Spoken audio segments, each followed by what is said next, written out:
करता हूं, लेकिन ऐसी ऊर्जा के साथ जो एंकरिंग है ये मुझे यहाँ देखने को मिली। बहुत शुक्रिया एक बार पुनः आपके लिए, बहुत जोरदार तालियां बजाइए। आज के मुख्य अतिथि सरपंच साहब, आपके विद्यालय के संचालक महोदय और मेरे मित्र राकेश जी, प्रधानाध्यापिका सुनीता जी और मंचस्थ सभी अतिथिगण और प्यारे बच्चों,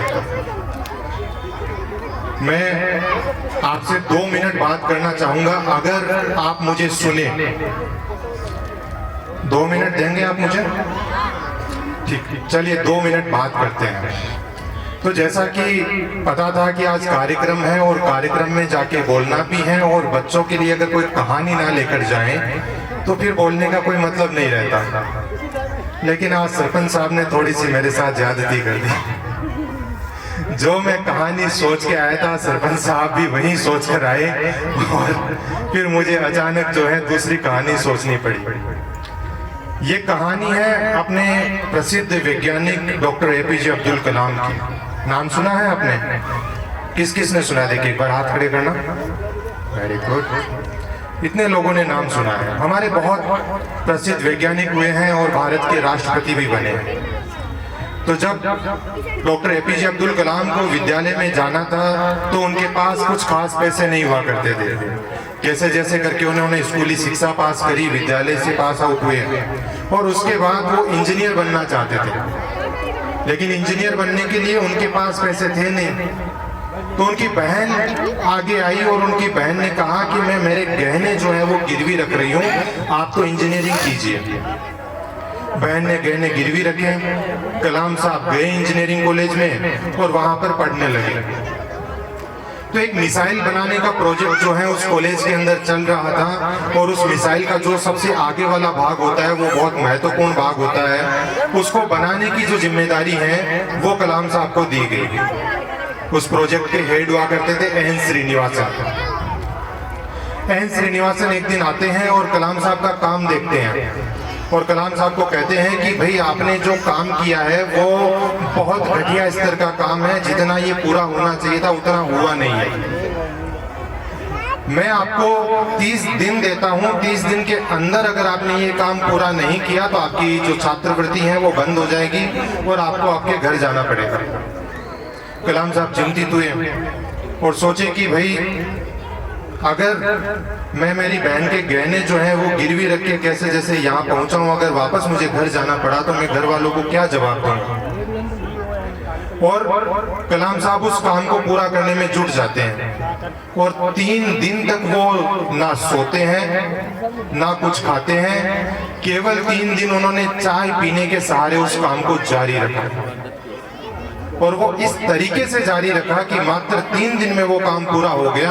और एन श्रीनिवासन जब चेक करने आए तो वो रो पड़े। उन्होंने कहा कि कलाम, मैंने बस इसलिए तुम्हें कहा था कि तुम इस काम को थोड़ा सा जल्दी पूरा करो, लेकिन मुझे ये उम्मीद नहीं थी कि तुम 30 दिन के काम को 3 दिन के अंदर कर दोगे।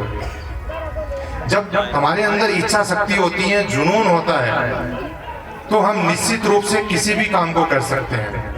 और मैं अक्सर जब बच्चों से बात करता हूं तो बच्चों से यही कहता हूं कि आप जिन मुश्किलों को देखते हो, जो परेशानियां आपको नजर आती हैं, वो दूर से परेशानियां होती हैं। जैसे जैसे हम उन परेशानियों के करीब जाते हैं, परेशानियां हल होने लगती है, परेशानियां बहुत आसान लगने लगती है। तो कभी भी बड़ी समस्याओं को देखकर दूर मत भागा कीजिए। दूसरी बात जो कलाम साहब ने कही कि सपने पूरे हो इससे पहले जरूरी है कि आप बड़े सपने देखें।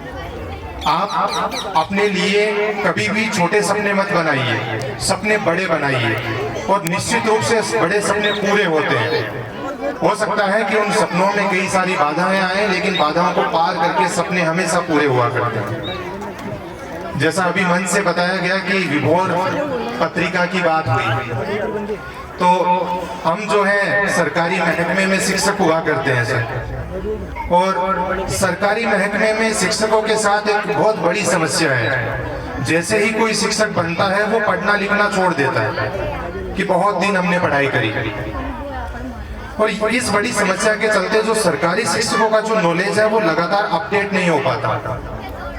और अजीम प्रेम जी फाउंडेशन के साथ मिलकर हमने इस पत्रिका की नींव रखी थी, जिसका नाम विभोर था। और मेरे मित्र राकेश जी ने आपके इस कार्यक्रम का नाम भी उसी पत्रिका को ध्यान में रखते हुए विभोर कार्यक्रम रखा। शिक्षा निदेशालय बीकानेर ने उस पत्रिका को खूब सराहा। उस पत्रिका का एकमात्र उद्देश्य ये है कि हम शिक्षक समुदाय जो है उसमें पढ़ने लिखने की संस्कृति विकसित करें। अभी मेरे पूर्व वक्ताओं ने मोबाइल के ऊपर कई सारी चिंताएं व्यक्त करी। वो चिंताएं जायज है। जायज इसलिए है कि घर में माता पिता ने पढ़ना लिखना छोड़ दिया, स्कूल में शिक्षकों ने पढ़ना लिखना छोड़ दिया, तो बच्चे तो अपने आप दूर होंगे ही होंगे। बच्चे तो आईना होते हैं, बच्चे तो आसपास जो देखेंगे वही चीजें बच्चे करेंगे। आज जो अभिभावक बैठे हैं, मैं उनसे आग्रह करूंगा कि आप जब भी बच्चों के साथ बैठे तो कोई भी एक कहानी की किताब ले लीजिए, जो आपको पसंद हो वो साथ लेकर बैठिए। बच्चा, मैं आपसे दावे से कह रहा हूं, बच्चा कभी मोबाइल नहीं मांगेगा। बच्चा वही चीज करना चाहता है जो कि आसपास में देखना चाहता है। दूसरी बात मैं अभिभावकों से करना चाहूंगा कि हम कई बार बच्चों को अत्यधिक प्रेम के चक्कर में उनका सही विकास नहीं कर पाते। महाभारत में इसका एक उदाहरण हमें देखने को मिलता है। द्रोणाचार्य के बेटे का नाम आपने सुना ही होगा, अश्वत्थामा। द्रोणाचार्य का मन पसीज गया था जब उन्होंने आटे का घोल पीते हुए अश्वत्थामा को देखा था। और उस प्रेम के चक्कर में द्रोणाचार्य ने पांडवों को अपनी शिक्षा दी और पांडवों से कहा कि तुम एक राज्य जीत कर अश्वत्थामा को दो। पांडवों ने अश्वत्थामा के लिए राज्य जीता भी, अश्वत्थामा को राजा भी बनाया। लेकिन महाभारत के अंत में क्या हुआ वो हम सब ने देखा है। और जब अश्वत्थामा नाम के हाथी की वजह से जो है द्रोणाचार्य बेहोश पड़े थे, तो श्री कृष्ण आकर उनसे बात करते हैं। तो द्रोणाचार्य बड़ी खुशी से कहते कि मैंने मेरे बेटे को क्या नहीं दिया, धन दिया, संपत्ति दी, दौलत दिया, सब कुछ दिया। लेकिन श्री कृष्ण का एक सवाल आता है और द्रोणाचार्य चुप हो जाते हैं। और वो सवाल था, क्या तुमने इसे संस्कार दिए? क्या तुमने इसे सही शिक्षा दी? क्या तुमने इसे खुद शक्ति अर्जित करना सिखाया? अगर ये सिखा दिए होते तो आज ये नौबत नहीं आई होती, ये महाभारत नहीं हो रहा होता। वो दुर्योधन उसी अश्वत्थामा, उसी कर्ण की शक्ति के पीछे उछल रहा था। अपने घर में बच्चों को अच्छे संस्कार दीजिए और समस्याएं खुद समाधान करके मत दीजिए। छोटी छोटी समस्याओं के समाधान उन्हें खोजना सिखाइए। और जब समाधान खोजने लगेंगे तो बच्चे निश्चित रूप से बहुत आगे जाएंगे। एक हमारी कॉलेज लाइफ में एक कविता हम अक्सर सुनाया करते थे। उसी कविता के साथ मैं अपने शब्दों को विराम दूंगा और मैं चाहूंगा कि बच्चे भी मेरे साथ उस कविता में शरीक होंगे। नन्ही चींटी जब दाना लेकर चलती है, चढ़ती दीवारों पर 100 बार फिसलती है। मन का विश्वास, रगों में साहस बढ़ता है, चढ़कर गिरना, गिरकर चढ़ना ना अखरता है। आखिर उसकी मेहनत बेकार नहीं होती, कोशिश करने वालों की कभी हार नहीं होती। एक और पैरा है इसका। डुबकियां जब सिंधु में गोताखोर लगाता है, जा जाकर खाली हाथ लौट आता है। मिलते नहीं मोती सहज ही गहरे पानी में, बढ़ता है दुगना उत्साह इसी हैरानी में। मुट्ठी उसकी खाली हर बार नहीं होती। आप बोलेंगे मेरे साथ, मुट्ठी उसकी खाली हर बार नहीं होती, कोशिश करने वालों की।